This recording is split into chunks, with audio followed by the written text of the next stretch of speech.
¿Qué tal, amigos? Presento mi lectura sobre Europa en la poesía mexicana del siglo XIX que leían los románticos inconscientes. Bueno, para empezar tendríamos que decir que es un momento del siglo XIX de luchas intestinas, de guerras, la guerra del 47, bueno, la guerra de Texas, la guerra de los pasteles, la del 47, donde se instala el romanticismo como una manera liberal también de asumir una postura, ¿no?, frente a los conservadores. Y ahí, bueno, también ser conservadores, proclamarse o autodenominarse neoclásico, ¿no? Esto creo que es algo que podemos aquí enfatizar.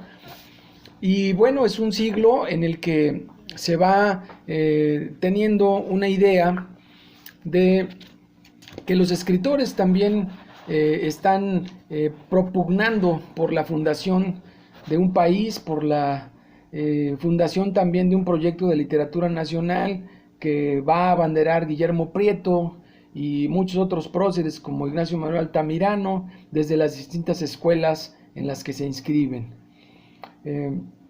Llegado este momento es importante verificar que junto con la caída, el final de la independencia y la caída del Segundo Imperio, esta actitud de los escritores es muy característica del romanticismo. Es una actitud romántica, la de ser rebelde, la de tener esos ideales, la de propugnar por el sentimiento por encima de la razón. Y bueno, esto creo que nos da una idea de lo que en ese momento se planteaba, ¿no?, para el cambio que iría dándose en este país, lo que iría forjando la idea de nación también de este país, porque también ahí se va tomando matices lo que pensamos que es México, lo mexicano y nuestras tradiciones, por supuesto. Bueno, aquí pensando un poco en ese tema, hay una figura entre nosotros que fue la de Octavio Paz, una figura tutelar de la literatura mexicana, que en el primer ensayo de Las Peras del Olmo afirma categórico que los escritores decimonónicos de México ignoran o no son conscientes del leitmotiv de su escritura, los considera carentes de la conciencia del romanticismo. Su afirmación parece una consigna de descrédito, más bien, yo diría, un insulto hacia la obra de estos poetas. Y lo dice de la siguiente manera: ninguno de ellos, con la excepción quizá de Flores, que sí tuvo visión poética, aunque careció de originalidad expresiva, tiene conciencia de lo que significaba el romanticismo. Así lo prolongan en sus aspectos más superficiales y se entregan a una literatura elocuente y sentimental, falsa en su sinceridad epidérmica y pobre en su mismo énfasis. Si esta afirmación la hubiera hecho otro escritor no tendría relevancia, pero lo dijo quien por décadas dirigió los destinos de la literatura nacional. Paz dictaba el canon y en muchas ocasiones se equivocó y hablaba a la ligera. Esto es innegable el día de hoy. Al sopesar la valía de la obra de estos poetas, el crítico Evodio Escalante lanza una interrogante flamígera en su libro 5 cumbres de la poesía mexicana, publicado en 2017. Él pregunta y se cuestiona: ¿se podría sostener de verdad que ni Ramírez, Altamirano, Prieto, Acuña, Flores, ni Rodríguez Galván tenían conciencia de lo que significaba realmente el romanticismo? Quizá una de las respuestas más definitivas, amén de las que aportaremos, sea la de Marco Antonio Campos, la cual debe citarse in extenso para ampliar el horizonte de esta generación. Y dice Campos: si se consultan las 4 colecciones del anuario El Año Nuevo, la publicación que fue como una ventana o el escaparate del grupo, se verá que poetas y escritores buscaron acentuar ante todo el paisaje y los asuntos mexicanos, pero que no fue en la medida que ellos o sus panegiristas creyeron o exaltaron, ni como sus críticos les negaron. Contra su voluntad o a pesar de ella, los lateranos, como les llama a los miembros de la Academia de Letrán Marco Antonio Campos, los lateranos, siguieron leyendo autores españoles, pero volvieron asimismo los ojos a otras tradiciones, hasta donde era dable conseguir los libros sobre todo la inglesa, francesa e italiana, y aún como en el caso de Pesado y Carpio. La hebrea, seguramente a través del latín. Basta ver el copioso número de traducciones e imitaciones que se incorporó al anuario y a El Recreo de las Familias, la otra revista que editó Rodríguez Galván. Para realizar su empresa, estos poetas se abrevaron de diversas tradiciones, como es evidente, como se ha ventilado en todos sus estudios sobre esta generación. El objetivo era evidente: fundar una literatura nacional y ejercer la democracia en el grupo y en el medio cultural de la época. Con esta encomienda y con la carga de lecturas que poseían, es difícil acreditar una inconsciencia del romanticismo, como lo afirma Paz. En su papel de guía, Guillermo Prieto fue quien les otorgó esta tarea de la mexicanización de la literatura, la cual comenzaba a escudriñar el paisaje y la naturaleza. Bueno, a Manuel Carpio se le atribuye esta visión y fue rescatado del anonimato por José Emilio Pacheco, como ha sido evidente en estas antologías que tuvo a su cargo de la editorial Promexa, que trabajó en conjunto con Carlos Monsiváis. A autores como José Zorrilla simpatizaban con la iniciativa de que esta academia fuera el comienzo de una auténtica literatura mexicana.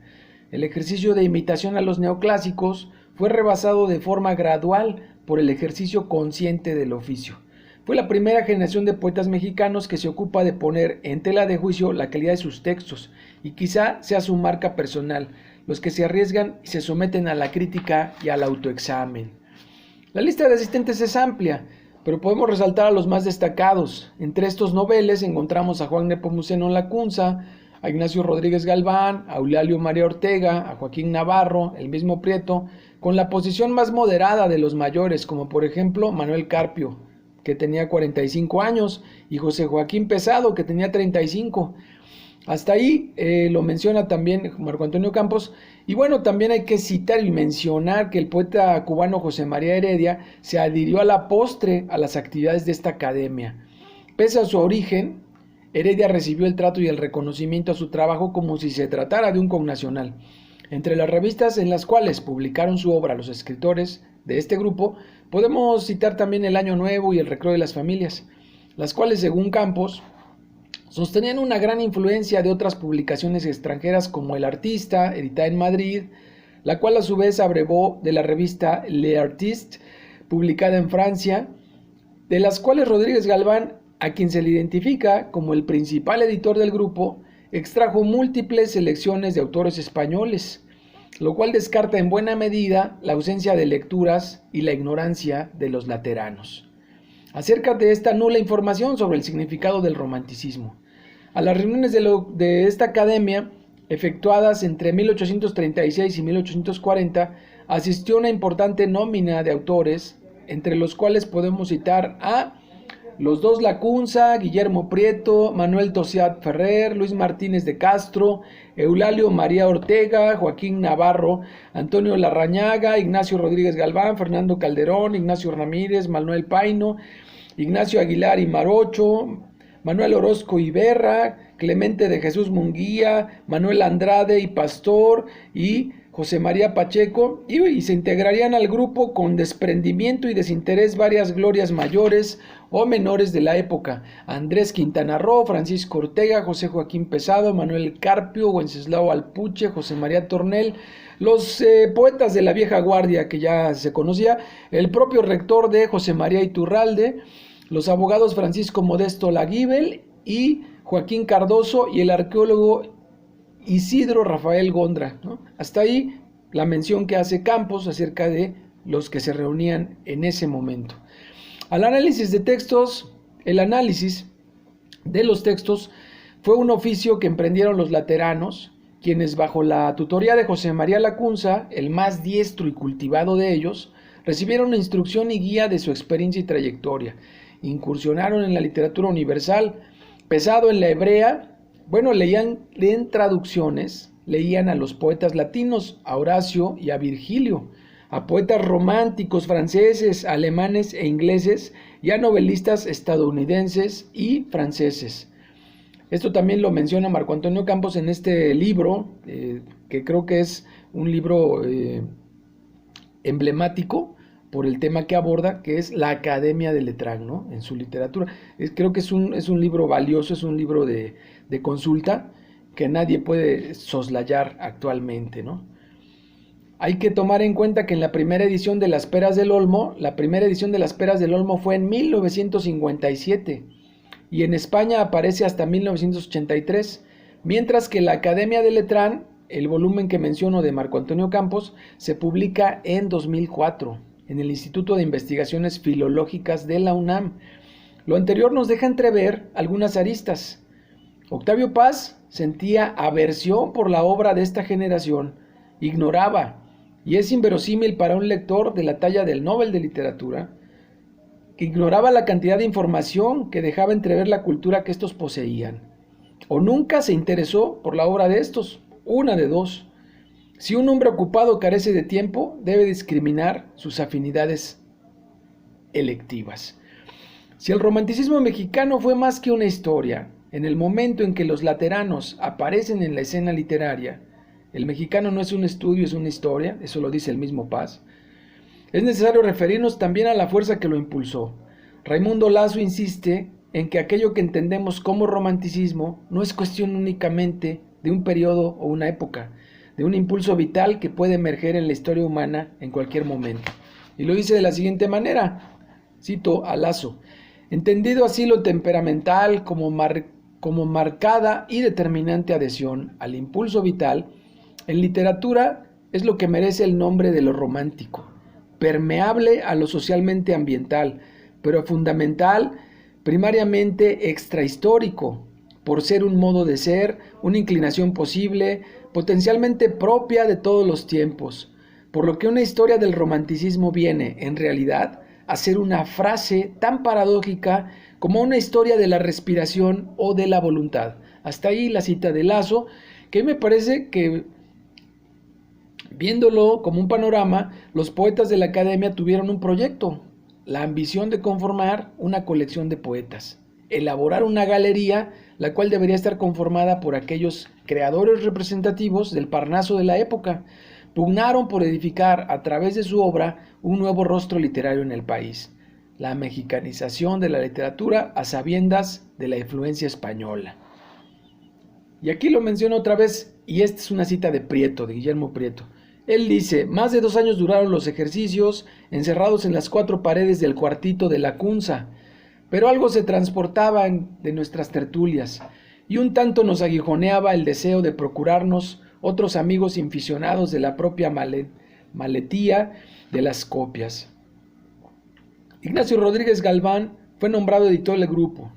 Hijo de modestos agricultores y oriundo de Tizayuca, nació el 26 de marzo de 1816 en lo que entonces fuera el Estado de México y falleció en La Habana el 26 de julio de 1842. Fue recibido por José María Lacunza y por Guillermo Prieto. Los dos le dieron la bienvenida al que fuera el impresor del anuario El Año Nuevo y de la revista quincenal El Recreo de las Familias. Publicaciones que no perduraron debido a que no hubo manera de preservarlas por falta de recursos. Pero gracias al trabajo y dedicación de Galván salieron a la luz y se conservaron como testimonio de las reuniones que sostuvieron y que de otra manera no tendrían registro. Galván era poeta también y conocía las formas clásicas.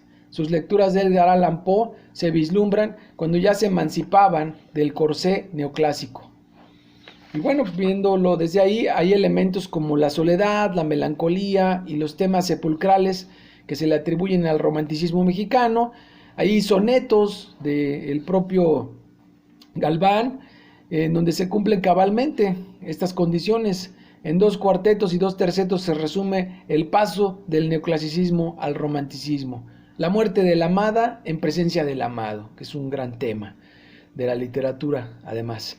José Luis Martínez menciona que fueron 2 los poetas que cruzaron el umbral de una corriente a otra, la evolución tardía, pero puntual como profecía. Al final, dice Martínez, aparecieron los 2 hombres que habrían de dar el paso definitivo.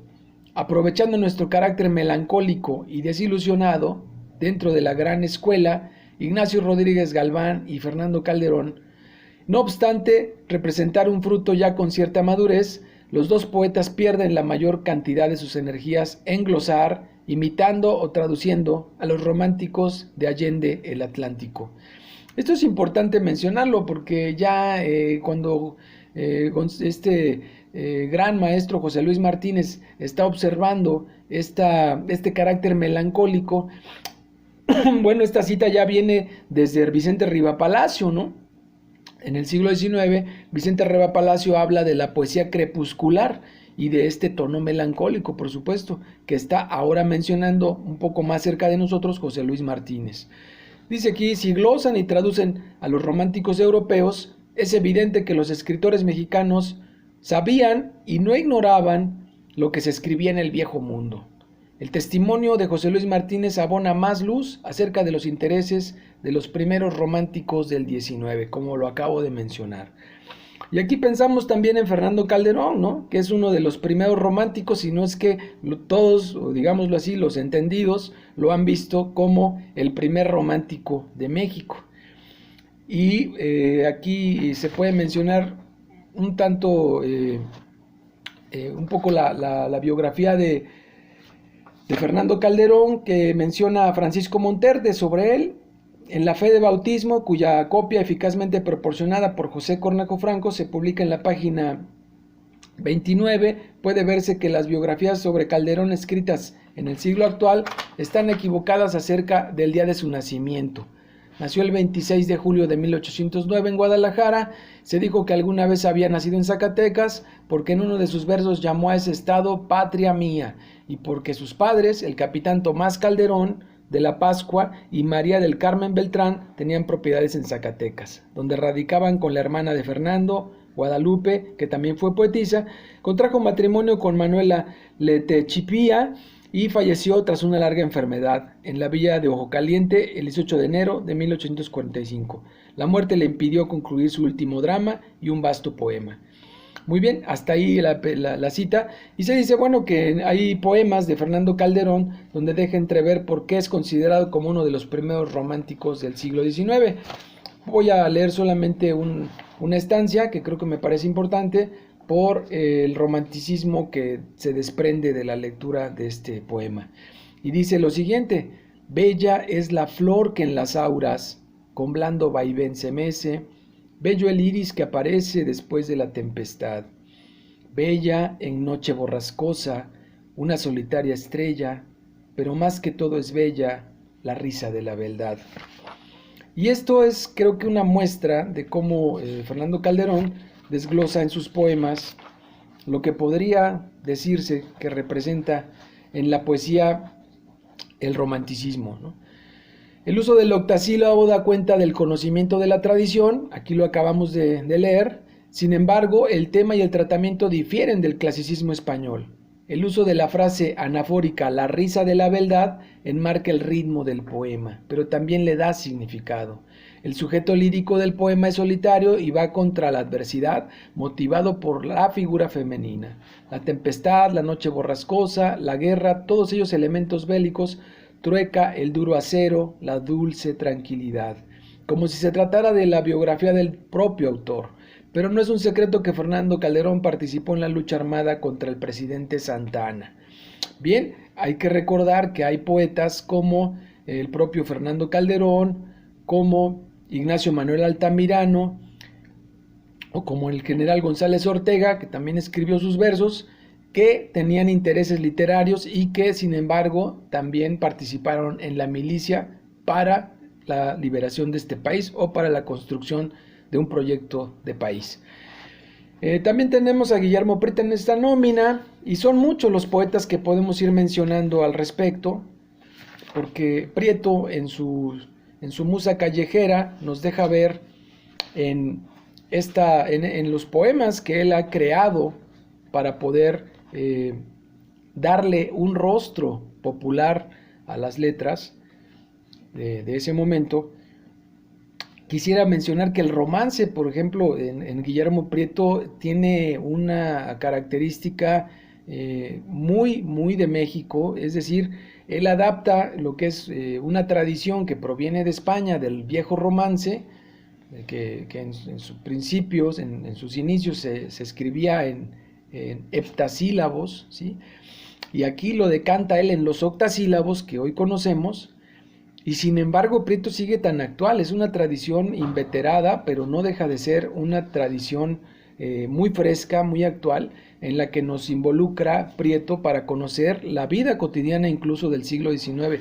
Esto hay que mencionarlo, no solo en Memorias de mis tiempos, en este gran volumen que publica la Dirección de Publicaciones de Conaculta, y haciéndole un gran festejo y un homenaje a Guillermo Prieto, por supuesto uno de los bardos mayores del siglo XIX, sino que también en la poesía, digo, no solamente en las memorias, sino también en la poesía, Prieto realiza verdaderos dibujos y fotografías y paisajes de lo que fue el siglo XIX, los oficios, las actitudes, quiénes eran, cómo se desempeñaban, qué reacciones tenían, cómo manejaban las emociones. Creo que todo eso nos importa y nos involucra.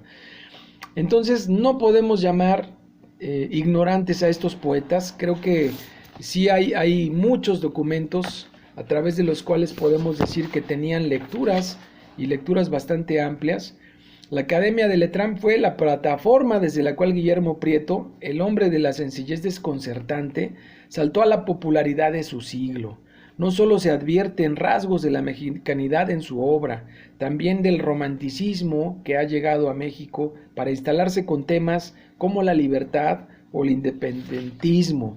La invasión norteamericana y la francesa dan cuenta de las luchas intestinas en las que se debate el país.